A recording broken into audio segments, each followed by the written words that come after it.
கர்த்தருடைய பரிசுத்தமான நாமம் மகிமைப்படுவதாக. ஆசீர்வாதமான ஒரு நல்ல காலவெளியிலையும் அனுதினம் மன்னா என்கிற வேத தியானத்தினால் உங்களை சந்திப்பதில் மிகுந்த சந்தோஷம். கிருபையாய் கர்த்தர் நமக்கு தந்திருக்கிற இந்த நல்ல நாளுக்காக கர்த்தரை துதிப்போம். இந்த நாளை கர்த்தருக்கென்று கர்த்தருக்குள்ளாக வாழ ஆண்டவர் கரத்தில் நம்மை அர்ப்பணிக்கலாம். இந்த காலை தியானத்திற்காக ஆதியாகமம் 32 அதிகாரத்தை நாம் தியானத்துக்காக எடுத்துக்கொள்கிறோம். இந்த அதிகாரத்தில் ஸ்தோத்திரம் மொத்தம் உள்ள வசனங்கள் 32 வசனங்கள் இருக்கிறது. 32 அதிகாரத்தில் 32 வசனங்கள் இருக்கிறது.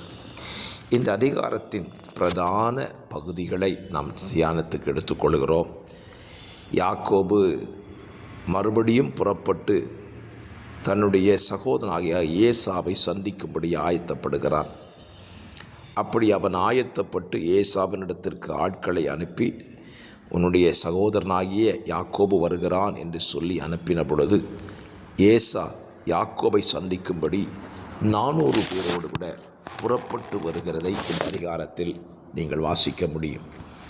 இதை கேள்விப்பட்ட யாக்கோபு பயத்தோடு தன்னை சகோதரன் தன்னையும் தன் பிள்ளைகளை கொண்டுவிடக்கூடாது என்பதற்காக அவனிடத்தில் இருந்த ஆஸ்திகளை சற்று பிரித்து ஒரு பங்கை சகோதரனுக்கு கொடுக்கும்படி வெகுமதியாக அனுப்பிவிட்டு பிந்தி அவனும் அவன் குடும்பமும் பிள்ளைகளும் போகிறதை இந்த அதிகாரத்தில் வாசிக்க முடியும்.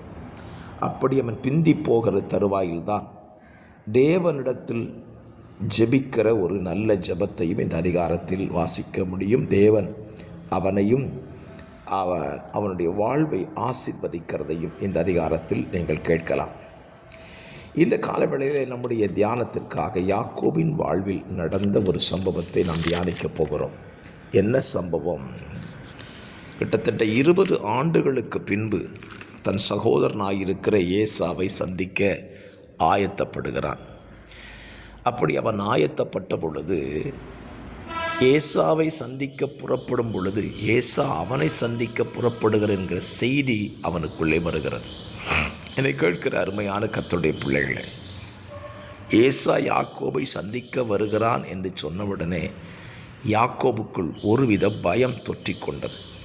காரணம், அவன் வாழ்க்கையில் யாக்கோபை ஏசா கொன்று விடுவான் என்கிற செய்தி அவனுக்குள்ளே ஓடிக்கொண்டுதான் இருந்தது.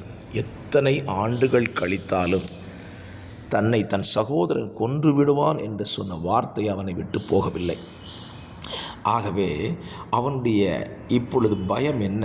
தன்னை மாத்திரமல்ல தன் குடும்பத்தையும் கொன்றுவிடக்கூடாது என்பதற்காக அவனுடைய கோபத்தை ஆற்றுவதற்கு அவன் என்ன செய்கிறான்? சில வெகுமதிகளை தன் சகோதரனுக்கு கொடுக்கும்படி பிரித்து முதலாவது அனுப்புகிறான்.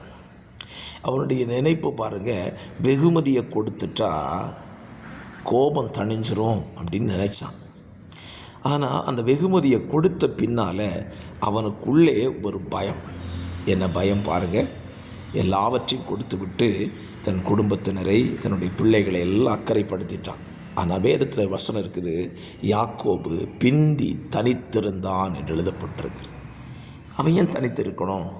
அந்த வெகுமதியை கொடுக்குறானே, ஏசா வெகுமதியை பார்த்துட்டா அவன் அமைதியாகிடுவான் அப்படின்னு நினைக்கலாம்ல.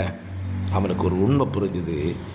என்னுடைய வெகுமதியை பார்க்கிலும் என் தேவனுடைய ஆசீர்வாதம் என்னில் இருந்தால் என் வாழ்வு காக்கப்படும் என்பதை யாக்கோபு அறிந்திருக்கிறான். எப்படி இதவன் அறிந்து கொண்டான்? உதாரணமாக, தேவன் சபித்த காயின், தேவனே காயினை சபித்து விட்டார்.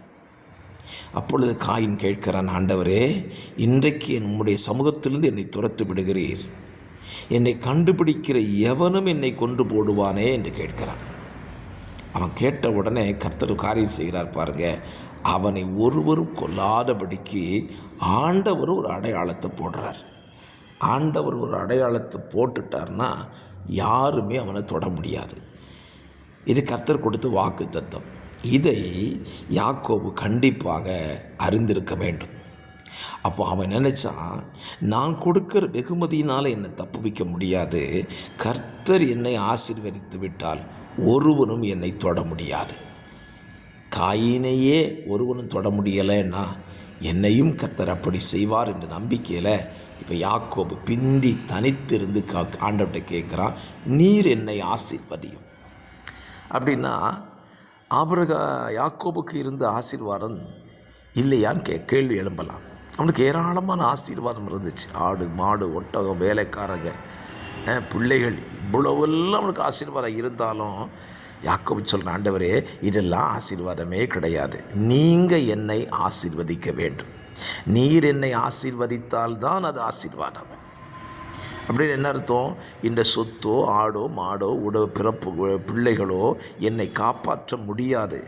நீர் என்னை ஆசீர்வதித்து விட்டால் அது என்னை காப்பாற்றிவிடும். இந்த உண்மையை யாக்கோபு அறிஞ்சதுனால ராத்திரி முழுவதும் போராடி ஆண்டவர்கிட்ட கேட்குறான், நீர் என்னை ஆசீர்வதியும், இல்லைன்னா நான் இங்கேருந்து போக மாட்டேன்னு சொல்கிறான். பாருங்கள், ஆண்டவரும் அவனோடு போராடி பார்க்கிறார், முடியலை. இறுதியாக அவனிடத்தில் ஒரு கேள்வி கேட்கிறார், உன் பேர் என்ன? அவன் சொல்கிறான், உண்மையிலேயே பேர் யாக்கோபு தான். ஏன் ஆண்டவர் இந்த கேள்வி கேட்கணும்? அவன் யார் என்பதை அவன் அறிக்கை செய்ய வேண்டும் என்று விரும்பினார். அவன் யார்? ஏமாற்றுகிறவன். தகப்பனை ஏமாற்றினான், சகோதரனை ஏமாற்றினான், மாமனாரை ஏமாற்றினான். இப்போ ஆண்டவர்கிட்டையும் ஏமாற்றி ஆசீர்வாதம் வாங்கிடலான்னு நினைக்கிறான். கர்த்தர் சொன்ன, அவன் பேர் என்னப்பா? ஏமாற்றுக்காரனப்பா. எத்தனா இருக்கிறேன். ஒத்துக்கிட்டான் உண்மையை. கர்த்தர் அவன் உண்மையை ஒத்துக்கொண்ட பொழுது அவனை ஆசீர்வதிக்கிறார். இந்த காலவெளியில் உங்கள் வாழ்க்கையில் உலக ஆசீர்வாதங்களை உங்களை காப்பாற்ற முடியாது. தேவனுடைய ஆசீர்வாதம் தான் உங்களை காப்பாற்ற முடியும். தேவனிடத்தில் உண்மையை ஒத்துக்கொள்ளுங்கள், உங்கள் வாழ்வு ஆசீர்வாதமாக இருக்கும். இந்த வார்த்தை உங்களுக்கு பிரயோஜனமாக இருக்கட்டும். கர்த்தர் உங்களை ஆசீர்வதிப்பாராக. ஆமென்.